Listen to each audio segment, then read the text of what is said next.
CD 10. Capítulo 10. Luna Lovegood. Harry teve uma noite inquieta. Seus pais entravam e saíam dos seus sonhos sempre calados. A senhora Weasley soluçava sobre o cadáver de monstro, observada por Rony e Hermione, que estavam usando coroas. E mais uma vez, Harry se viu descendo por um corredor que terminava em uma porta fechada.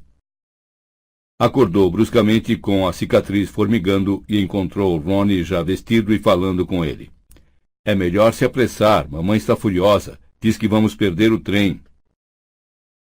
Havia grande confusão e barulho na casa. Pelo que ouviu enquanto se vestia rapidamente, Harry conseguiu entender que Fred e George tinham enfeitiçado seus malões para voar escada abaixo, a fim de economizar o trabalho de carregá-los, e, em consequência, eles haviam colidido diretamente com Gina e feito a irmã rolar 2 lances de escada até o corredor. A senhora Black e a senhora Weasley estavam ambas berrando a plenos pulmões. Poderiam tê-la machucado seriamente, seus idiotas, mestiços imundos, emporcalhando a casa dos meus pais. Hermione entrou correndo no quarto com o rosto afogueado na hora em que Harry estava calçando os tênis. Edviges se equilibrava no ombro da garota, que carregava bichento a se debater em seus braços. Mamãe e papai acabaram de mandar Edviges de volta. A coruja saiu esvoaçando docilmente e foi se empoleirar no teto de sua gaiola. Você já está pronto? Quase. A Gina está bem? Perguntou Harry, pondo os óculos no rosto. A senhora Weasley já cuidou dela, disse Hermione. Mas agora Olho Tonto está protestando que não podemos sair até Estúrgio chegar, ou ficará faltando uma pessoa na guarda. Guarda? Perguntou Harry. Temos de ir a King's Cross com uma guarda? Você tem de ir a King's Cross com uma guarda, corrigiu-o Hermione. Por quê? Perguntou Harry, irritado. Pensei que Voldemort estivesse agindo nas sombras. Ou será que você está me dizendo que ele vai pular de dentro de um latão de lixo e tentar me matar? Eu não sei. Foi o que Olho Tonto disse, respondeu Hermione desatenta, olhando para o relógio.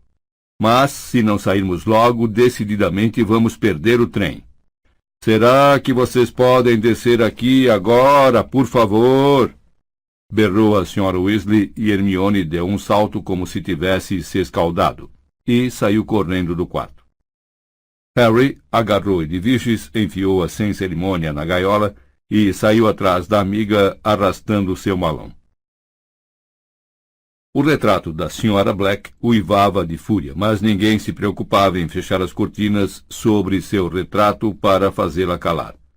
Todo aquele estardalhaço no corredor com certeza iria tornar a despertá-la. Harry, você vem comigo e com Tonks, gritou a senhora Weasley, tentando abafar os repetidos guinchos de sangues ruins, ralé, criaturas da imundície. Deixe o malão e a coruja, Alastor vai cuidar da bagagem. Ah, pelo amor de Deus, Sirius, Dumbledore disse não. Um cachorrão peludo aparecera ao lado de Harry quando ele tentava escalar os vários malões que atravancavam o hall e chegara à senhora Weasley. Ah, francamente, respondeu a senhora Weasley desesperada. Bom, que seja, mas por sua conta e risco. Ela abriu com violência a porta de entrada e saiu para o dia palidamente iluminado de setembro. Harry e o cachorro a acompanharam. A porta bateu às costas deles e os guinchos da senhora Black cessaram instantaneamente. Cadê a Tonks? Perguntou Harry, olhando a toda a volta, enquanto descia os degraus de pedra do número 12, que sumiram no instante em que eles pisaram a calçada. Está nos esperando ali adiante, respondeu a senhora Weasley secamente, evitando olhar o cachorro preto que se sacudia ao lado de Harry. Uma velha cumprimentou-os na esquina. Tinha cabelos grisalhos muito crespos e usava um chapéu roxo em feitio de torta de porco. Aí, beleza, Harry? Cumprimentou Tonks com uma piscadela. É melhor a gente se apressar, não acha, Molly? Acrescentou, verificando a hora. Eu sei, gemeu a senhora Weasley, apertando o passo. Mas olho tonto queria esperar por Estúrgio. Se ao menos Arthur tivesse nos arranjado carros do ministério outra vez, mas Fudge ultimamente não o deixa pedir emprestado nem um tinteiro vazio. Como é que os trouxas conseguem viajar sem magia? Mas o cachorrão preto deu um latido alegre e correu animado ao redor deles, assustando os pombos e caçando o próprio rabo. Harry não pôde deixar de rir. Sirius ficara preso em casa por muito tempo. A senhora Weasley contraiu os lábios de um jeito quase igual ao de tia Petúnia. Levaram 20 minutos para chegar a King's Cross a pé, e nada mais excitante aconteceu durante esse tempo, exceto Sirius ter espantado uns gatos para divertir Harry. Uma vez na estação, eles pararam displicentemente ao lado da barreira entre as plataformas 9 e 10, até não haver ninguém à vista. Depois, um a um, atravessaram para a plataforma 9 e meia, onde o expresso de Hogwarts aguardava, arrotando fumaça escura sobre a plataforma apinhada de alunos que iam embarcar e suas famílias. Harry aspirou aqueles cheiros familiares e sentiu seu ânimo fortalecer. Ia realmente regressar.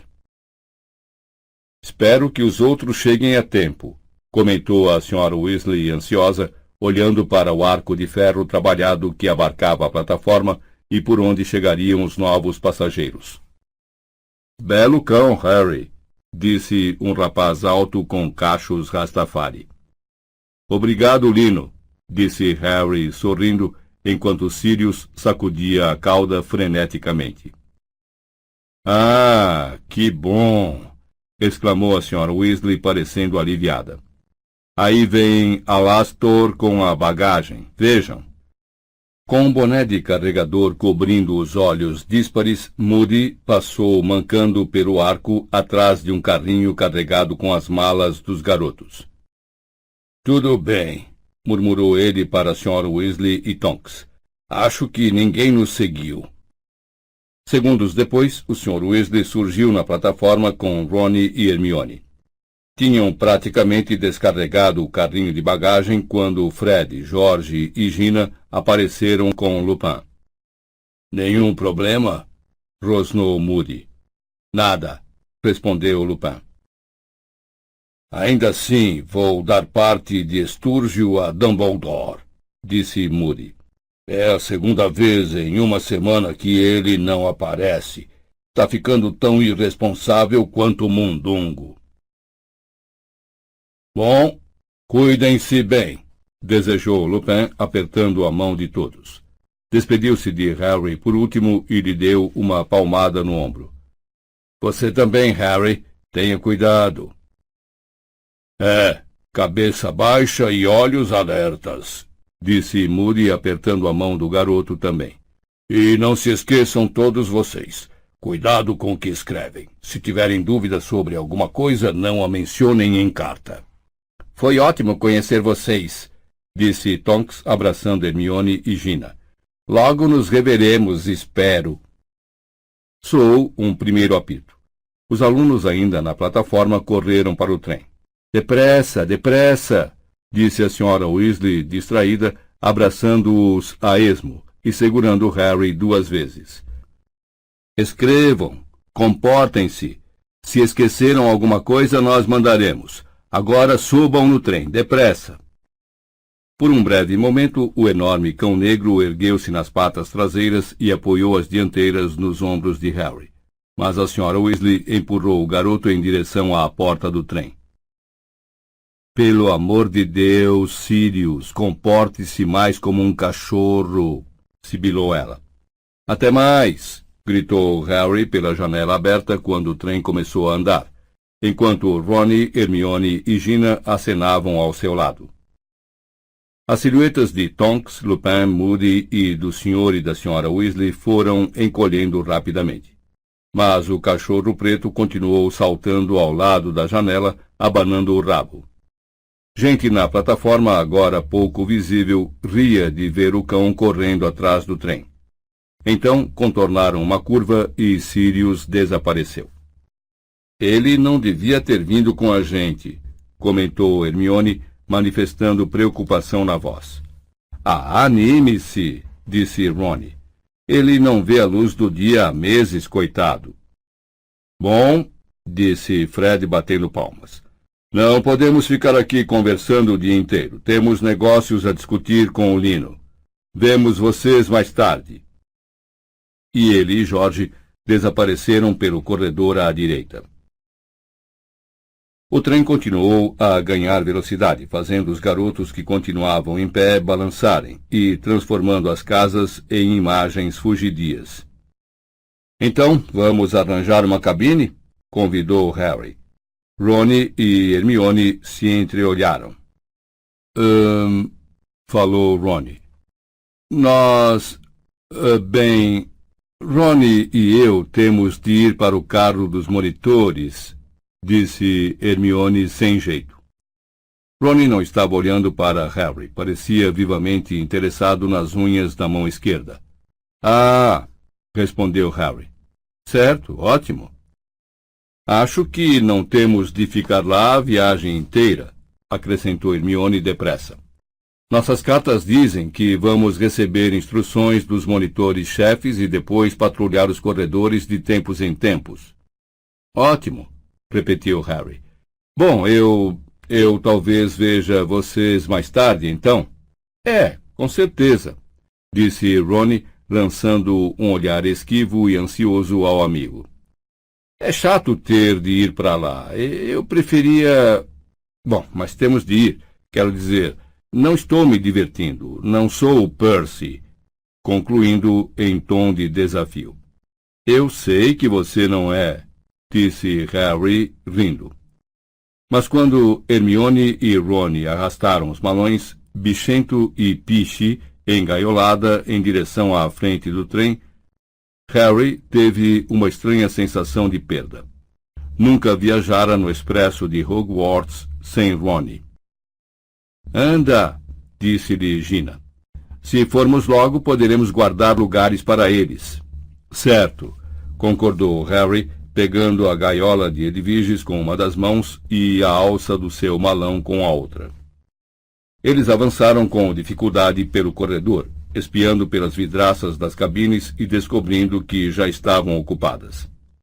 Harry não pôde deixar de notar que muitos garotos o olharam com grande interesse, e que vários cutucaram os vizinhos e apontaram para ele.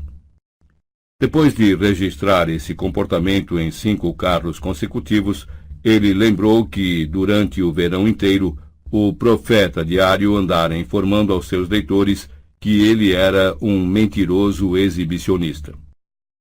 Perguntou-se, desolado, se as pessoas que agora o olhavam e cochichavam teriam acreditado naquelas histórias. No último carro, eles encontraram Neville Longbottom, o garoto do 5º ano, colega de Harry na Grifinória, o rosto redondo brilhando com o esforço de arrastar o malão e segurar com apenas uma das mãos o seu sapo trevo que se debatia. Oi, Harry, ofegou. Oi, Gina, está tudo cheio, não consegui encontrar um lugar. Do que é que você está falando? Respondeu Gina, que se espremera para passar por Neville e espiar a cabine atrás dele. Tem lugar nesse aí. Só tem a Dilua Luna Lovegood. Neville murmurou alguma coisa sobre não querer incomodar ninguém. Não seja bobo, disse Gina dando risadas. Ela é legal. Gina abriu a porta e puxou seu malão para dentro. Harry e Neville a seguiram. Oi, Luna, cumprimentou ela. Tudo bem se a gente ocupar esses lugares? A garota ao lado da janela ergueu os olhos. Tinha cabelos louros, sujos e mal cortados, até a cintura, sobrancelhas muito claras e olhos saltados que lhe davam um ar de permanente surpresa. Harry entendeu na hora por que Neville preferira procurar outra cabine. A garota emanava uma aura de nítida birutice. Talvez fosse porque guardara a varinha atrás da orelha esquerda por medida de segurança, ou porque tivesse decidido usar um colar de rolhas de cerveja amanteigada, ou ainda porque estivesse lendo a revista de cabeça para baixo. Seus olhos estudaram Neville e se fixaram em Harry. Ela fez que sim com a cabeça. Obrigada, disse Gina sorrindo para ela. Harry e Neville guardaram os 3 malões e a gaiola de Edviges no bagageiro e se sentaram. Luna observou-os por cima da revista invertida que se chamava O Pasquim. Aparentemente, ela não piscava com tanta frequência quanto as pessoas normais. Não parava mais de olhar para Harry, que se acomodara no assento defronte, e agora desejava não ter feito aquilo. Boas férias, Luna? Perguntou Gina. Boas, disse Luna, sonhadora, sem tirar os olhos de Harry. Foram bem divertidas, sabe? Você é Harry Potter, acrescentou. Eu sei que sou, respondeu Harry. Neville riu. Luna voltou então seus olhos claros para ele. Eu não sei quem você é. Não sou ninguém, respondeu Neville apressado. Não é não, disse Gina com rispidez. Neville Longbottom, Luna Lovegood. Luna está no mesmo ano que eu, mas é da Corvinal. O espírito sem limites é o maior tesouro do homem, disse Luna, entoando o ditado. E erguendo a revista o suficiente para esconder o rosto, ela se calou.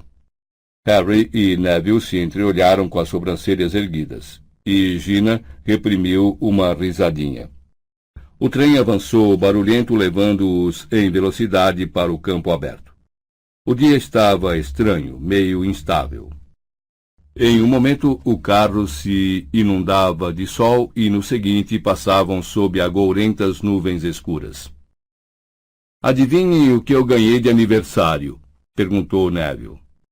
Mais um Lembrol?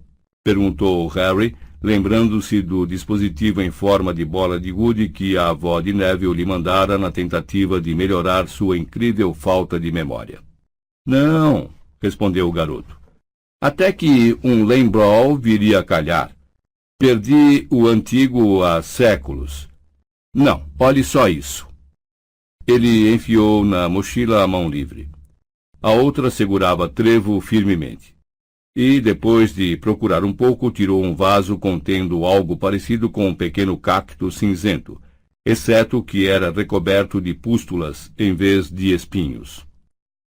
Mimbulus Mimbletonia, disse orgulhoso. Harry olhou para a coisa. Pulsava levemente, o que lhe dava a aparência sinistra de um órgão interno avariado. É uma escrofulária realmente rara, comentou Neville radiante. Nem sei se na estufa de Hogwarts tem uma. Mal posso esperar para mostrar à professora Sprout. Meu tio-avô Algy conseguiu-a para mim na Assíria. Vou ver se consigo multiplicá-la. Harry sabia que o assunto favorito de Neville era herbologia, mas por mais que se esforçasse, não conseguia imaginar o que o garoto poderia querer com aquela plantinha nanica. Ela faz alguma coisa? Perguntou. Muita coisa, respondeu Neville orgulhoso. Tem um fantástico mecanismo de defesa. Tome, segure o trevo aqui para mim.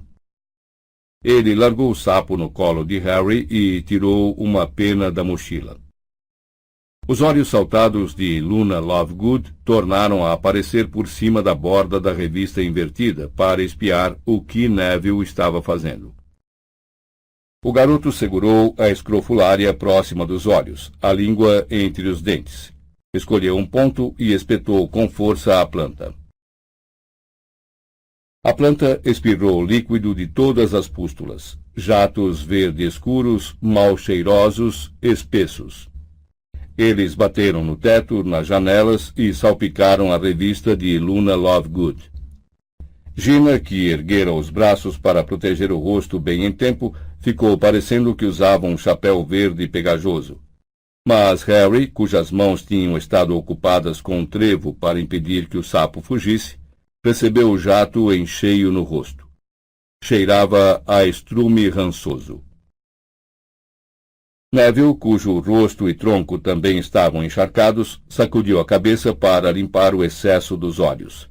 Desculpem, disse gaguejando. Eu não tinha experimentado isso antes. Não pensei que seria tão... Mas não se preocupem. Esta escrofulária não é venenosa, acrescentou ele, nervoso, enquanto Harry cuspia um bocado de seiva no chão. Nesse exato momento, a porta da cabine se abriu. Ah, olá, Harry, disse uma voz agitada. Cheguei em uma hora? Harry limpou as lentes dos óculos com a mão livre. Uma garota bonita de cabelos negros e brilhantes estava parada à porta sorrindo para ele. Cho Chang, apanhadora do time de quadribol de Corvinal. Ah, oi, disse Harry, desconcertado. Respondeu Cho. Bem, pensei em dar um alô, então tchau. Corando um pouco, a garota fechou a porta e foi embora. Harry se largou no banco e gemeu. Gostaria que Cho o encontrasse sentado com um grupo muito legal, se acabando de rir de uma piada que tivessem acabado de contar. E não ali, com Neville e Luna Lovegood segurando um sapo e pingando escrofulária. Tudo bem, disse Gina, procurando consolar o garoto. Olhe, podemos nos livrar de tudo isso facilmente. E, puxando a varinha, ordenou. Limpar. A escrofulária desapareceu. Desculpe, tornou a dizer Neville com uma vozinha tímida. Ron e Hermione só apareceram depois de 1 hora, altura em que o carrinho de comida já passara. Harry, Gina e Neville já haviam comido as tortinhas de abóbora e se entretinham em trocar os cartões dos sapos de chocolate quando a porta da cabine se abriu e os dois entraram acompanhados por Bichento e Pichi, que soltava pios agudos em sua gaiola. Estou morto de fome, disse Ron, guardando Pichi ao lado de Edviges, passando a mão num sapo de chocolate de Harry e se atirando no lugar a seu lado. Abriu então a embalagem, arrancou a cabeça do sapo com uma dentada e se recostou com os olhos fechados, como se tivesse tido uma manhã exaustiva. Bem, tem 2 monitores do 5º ano de cada casa, disse Hermione, parecendo completamente desapontada quando se sentou. Um garoto e uma garota. E adivinhem quem é o monitor da Sonserina, disse Ron, mantendo os olhos fechados. Malfoy, respondeu Harry na mesma hora, certo de que seus piores receios teriam se confirmado. Claro, disse Ron amargurado, enfiando o resto do sapo na boca e apanhando mais um. E aquela completa vaca, Pansy Parkinson, disse Hermione com ferocidade. Como foi que chegou a monitora sendo mais obtusa que um trasgo lesado? Quem são os da Lufa-Lufa? Perguntou Harry. Ernesto Macmillan e Anna Abbott, respondeu Ron com a voz empastada. E Antônio Goldstein e Padma Patil da Corvinal, continuou Hermione. Você foi ao baile de inverno com Padma Patil, disse uma voz imprecisa. Todos se viraram para Luna Lovegood, que olhava sem piscar para Ron por cima de o pasquim. Ele engoliu o sapo de uma vez. Eu sei que fui, disse ele, parecendo ligeiramente surpreso. Ela não gostou muito, informou-lhe Luna. Acha que você não a tratou bem porque não quis dançar com ela. Acho que eu não teria me importado, acrescentou pensativa. Não gosto muito de dançar. Luna tornou a se esconder atrás de O Pasquim. Ronnie ficou olhando para a capa da revista de boca aberta por alguns segundos. Depois procurou Gina com o olhar para obter uma explicação. Mas a irmã havia enterrado os nós dos dedos na boca para sufocar um acesso de riso. Ronnie sacudiu a cabeça, confuso, depois olhou para o relógio. Temos de patrulhar os corredores a intervalos, disse a Harry e Neville. E podemos castigar os alunos que não estiverem se comportando. Mal posso esperar para apanhar Crabbe e Goyle fazendo alguma coisa. Você não pode abusar da sua posição, Ronnie, ralhou Hermione. Certo, porque o Malfoy não vai abusar nem um pouquinho da dele, respondeu Ronnie com sarcasmo. Então você vai se rebaixar ao nível dele? Não. Só vou garantir que apanhe os amigos dele antes que ele apanhe os meus. Pelo amor de Deus, Ronnie! Vou fazer Goyle escrever 100 vezes a mesma frase. Ele vai morrer. Odeia escrever, disse Ronnie alegremente. E, baixando a voz para imitar os grunhidos de Goyle, contraiu o rosto fingindo dolorosa concentração e escreveu no ar. Eu não devo ter cara de bunda de macaco. Todos riram, mas ninguém riu mais do que Luna Lovegood. Soltou um grito de alegria que fez Edviges acordar e bater as asas, e Bichento pular para o alto do bagageiro, sibilando.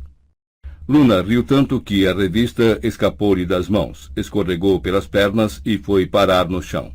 Essa foi boa! Seus olhos marejados de lágrimas fixavam Ronnie, enquanto tentava recuperar o fôlego. Completamente aparvalhado, ele olhava para os amigos que agora riam da expressão em seu rosto e do riso absurdamente prolongado de Luna, se balançando para frente e para trás, comprimindo os lados do corpo. — Você está tentando me fazer de bobo? Perguntou Ronnie, enrugando a testa. — Bunda de macaco! Ela engasgava, segurando as costelas. Todos apreciavam Luna rir, exceto Harry, que, batendo os olhos na revista ainda no chão, reparou em alguma coisa que o fez abaixar-se rapidamente para apanhá-la. De cabeça para baixo fora difícil dizer qual era a foto da capa, mas Harry agora percebia que era uma charge mal feita de Cornélio Fudge, apenas reconhecível por causa do chapéu coco verde-limão. Uma das mãos do ministro apertava uma bolsa de ouro. A outra esganava um duende. A legenda da charge perguntava: até onde irá Fudge para se apoderar de Gringotes? Abaixo, uma chamada para os outros títulos da revista. Corrupção na Liga de Quadribol. Como os tornados estão assumindo o controle. Segredos das antigas runas revelados. Sirius Black. Vítima ou vilão? Posso dar uma olhada? Perguntou ele, ansioso, a Luna.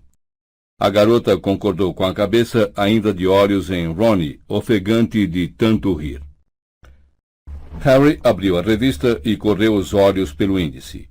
Até aquele momento, esquecera-se completamente da revista que Quinn entregara ao Sr. Weasley para Sirius, mas devia ser essa mesma edição de O Pasquim.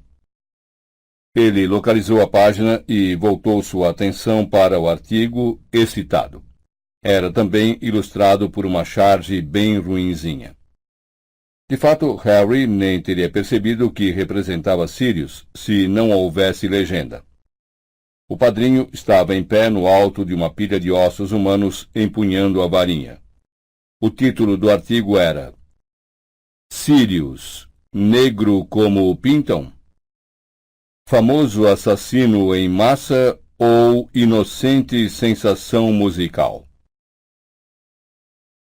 Harry precisou ler a primeira linha várias vezes para se convencer de que entendera corretamente. Desde quando Sirius era uma sensação musical?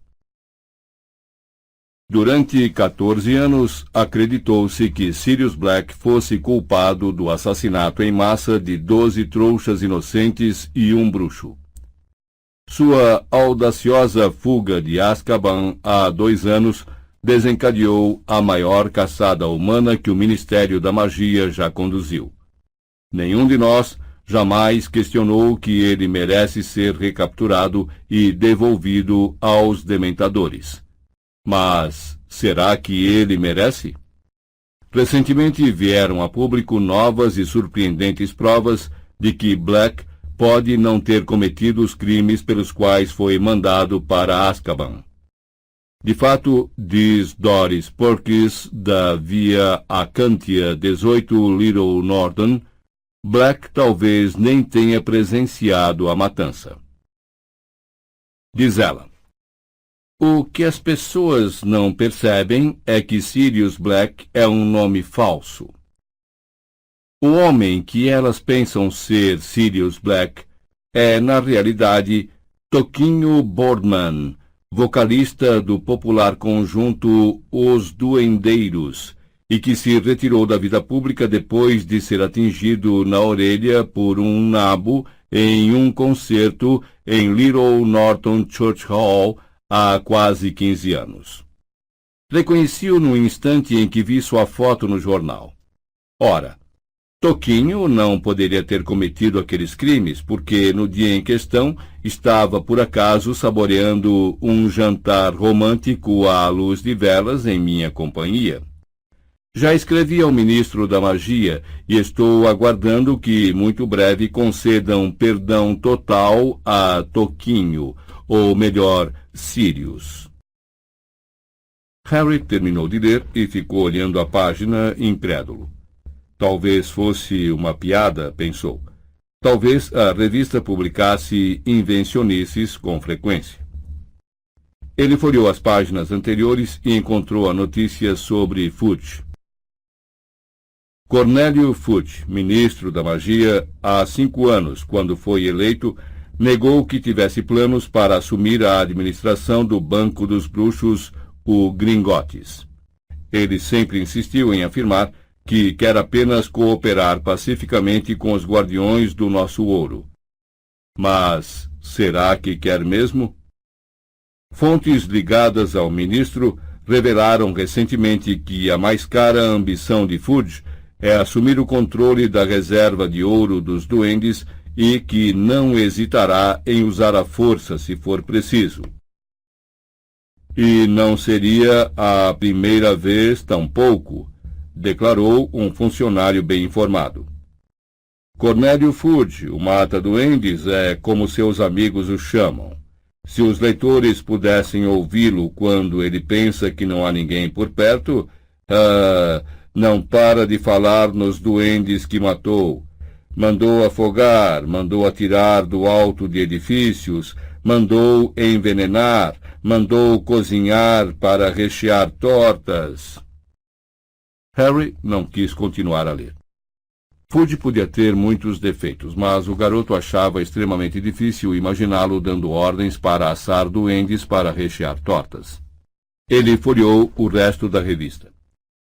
Parando aqui e ali, leu uma acusação de que os Tornados de Touch Hill estavam vencendo o campeonato da Liga de Quadribol, combinando chantagem, envenenamento de vassouras e tortura.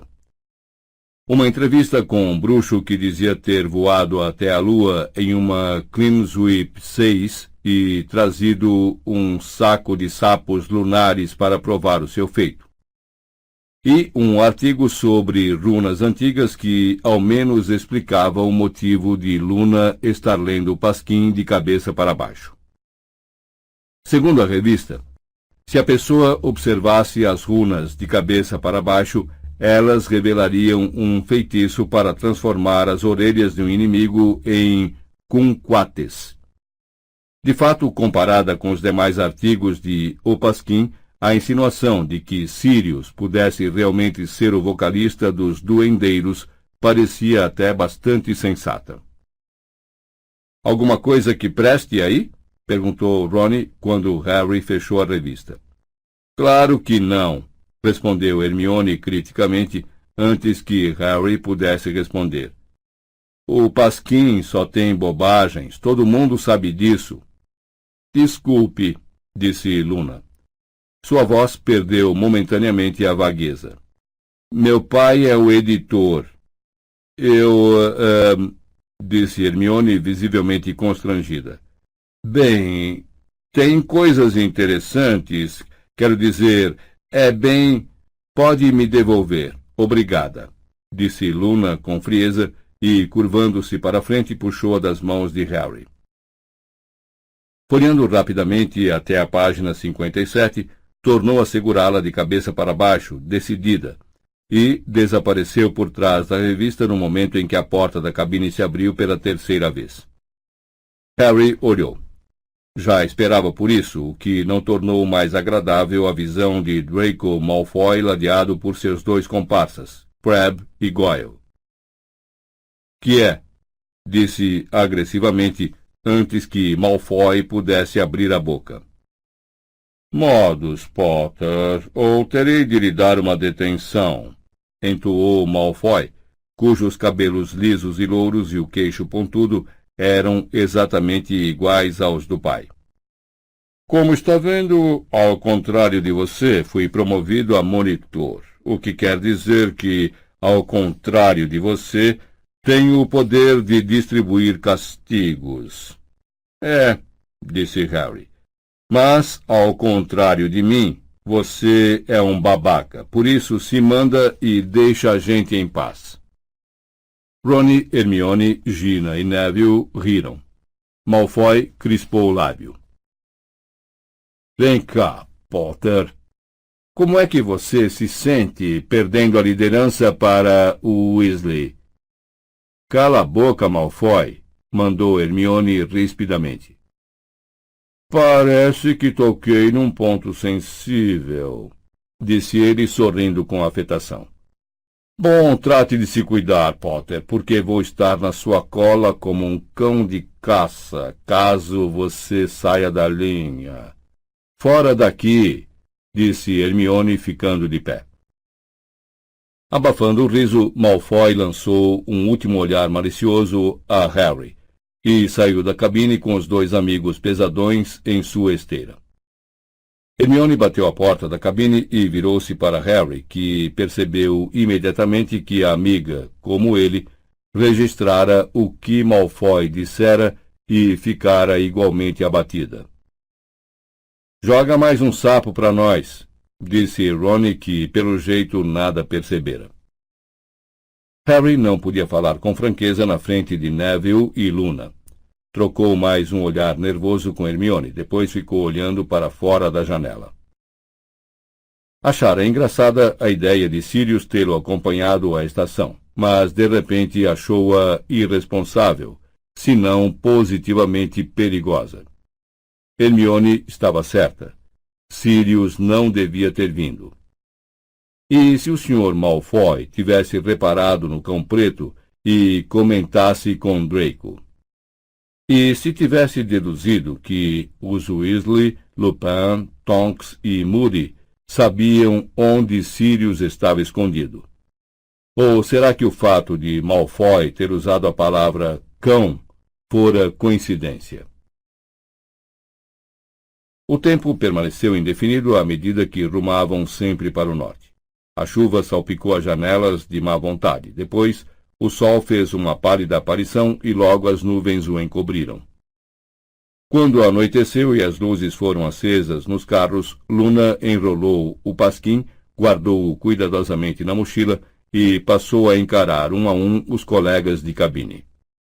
Harry estava sentado com a testa encostada na janela do trem, tentando captar um vislumbre distante de Hogwarts.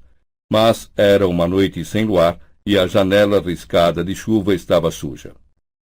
É melhor nos trocarmos, disse Hermione. Ela e Ron prenderam no peito os distintivos de monitor. Harry viu Ron apreciando a própria imagem na janela escura. Finalmente o trem começou a reduzir a velocidade e eles ouviram a zoeira que sempre havia quando os alunos corriam a preparar a bagagem e os animais de estimação para o desembarque. Como Ron e Hermione deviam supervisar a movimentação, eles desapareceram da cabine, deixando para Harry e os outros cuidarem de Bichento e Pichi. "Eu levo essa coruja se você quiser", disse Luna a Harry, estendendo a mão para Pichi, enquanto Neville guardava Trevo cuidadosamente no bolso interno das vestes. Obrigado", disse o garoto, entregando-lhe a gaiola e erguendo Edviges com mais firmeza nos braços. O grupo saiu lentamente da cabine, sentindo o primeiro impacto do ar noturno em seus rostos ao engrossarem a confusão de alunos no corredor. Aos poucos foram se deslocando para as portas. Harry sentiu o cheiro dos pinheiros que ladeavam a trilha até o lago. Desceu para a plataforma e olhou ao redor, procurando ouvir a chamada familiar de "Alunos do primeiro ano aqui, primeiro ano", mas a chamada não veio. Em vez disso, uma voz bem diferente, uma voz feminina enérgica, gritava: "Alunos do primeiro ano, façam fila aqui, por favor. Todos os alunos de primeiro ano para cá." Uma lanterna veio balançando em direção a Harry, e, à sua luz, o garoto viu o queixo proeminente e o severo corte dos cabelos da professora Grubbly Plank, a bruxa que assumira o trato das criaturas mágicas no lugar de Hagrid por uns tempos no ano anterior. "Onde está Hagrid?" perguntou ele em voz alta. "Não sei", disse Gina. "Mas é melhor a gente sair do caminho. Estamos bloqueando a porta." "Ah, é?" Harry e Gina se separaram enquanto caminhavam pela plataforma para se afastar da estação. Empurrado pela aglomeração de alunos, Harry procurou divisar no escuro um relance de Hagrid. Ele tinha de estar ali, contara com isso. Rever Hagrid era uma das coisas que mais desejara. Mas não havia sinal do amigo. "Ele não pode ter ido embora", disse Harry a si mesmo enquanto avançava lentamente pelo estreito portal da saída, para se juntar aos outros na rua. "Vai ver, apanhou uma gripe ou outra coisa qualquer." Ele procurou Ron ou Hermione com os olhos, querendo saber o que pensavam da reaparição da professora Grubbly Plank, mas nenhum dos dois estava por perto. Então ele se deixou impelir para a estrada escura e lavada de chuva à saída da estação de Hogsmeade. Ali se encontravam aguardando mais ou menos 100 carruagens, 100 cavalos, que sempre levavam os alunos mais adiantados até o castelo. Harry deu uma olhada rápida, afastou-se um pouco para vigiar a chegada dos amigos. Então deu uma segunda olhada. As carruagens não eram mais 100 cavalos. Havia animais parados entre os varais dos carros.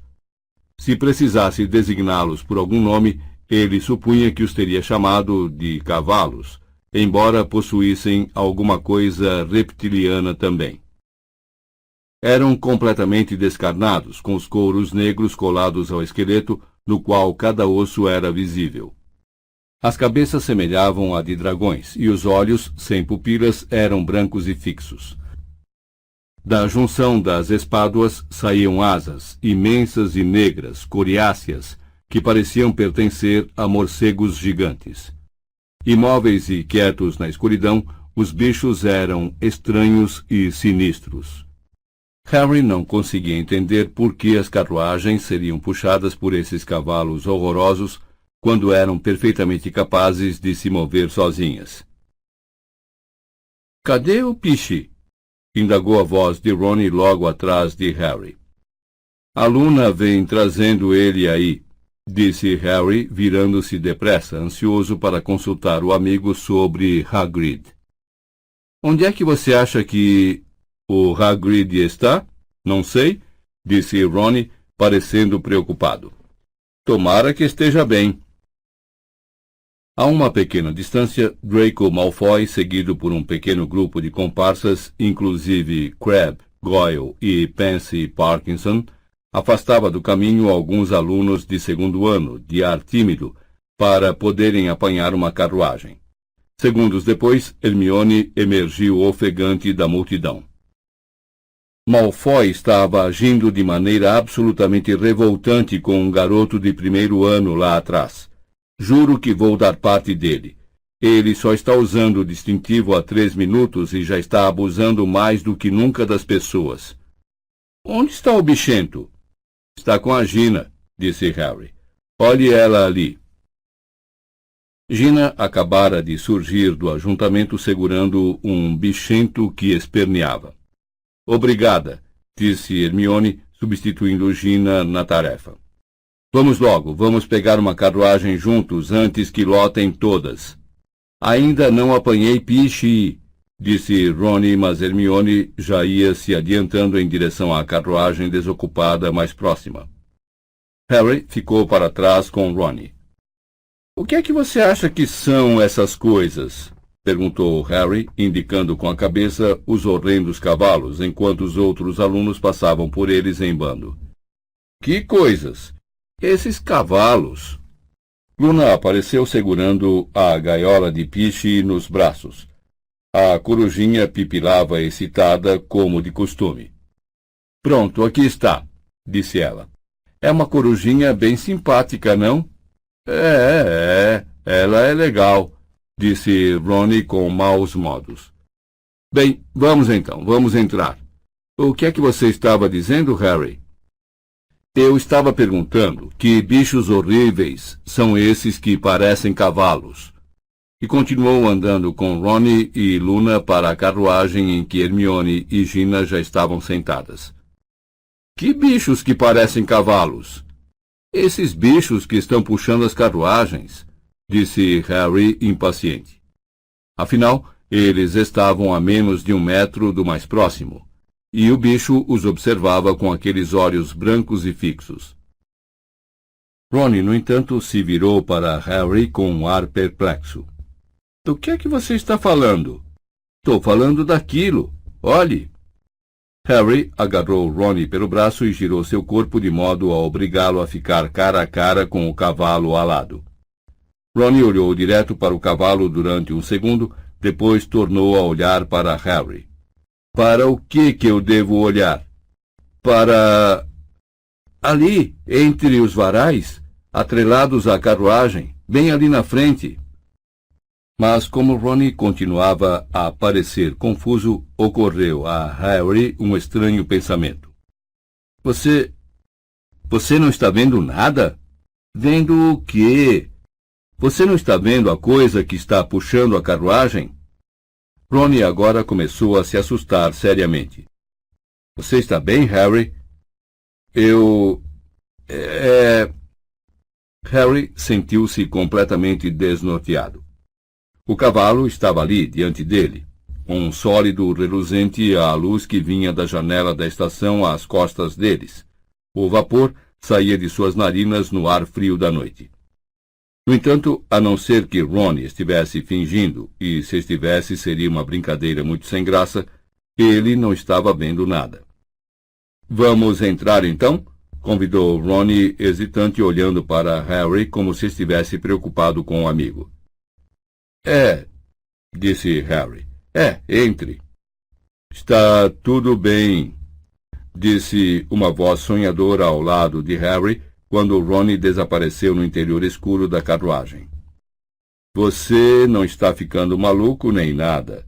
Eu também vejo. Vê? Exclamou desesperado, virando-se para Luna. Ele via os cavalos de asas de morcegos refletidos nos grandes olhos prateados da garota. Vejo. Sempre os vi desde o meu primeiro dia de escola. Eles sempre puxaram as carruagens. Não se preocupe, você é tão normal quanto eu. Sorrindo suavemente, ela entrou no interior mofado da carruagem. Harry a acompanhou, mas nem tão tranquilo assim. Fim do CD 10.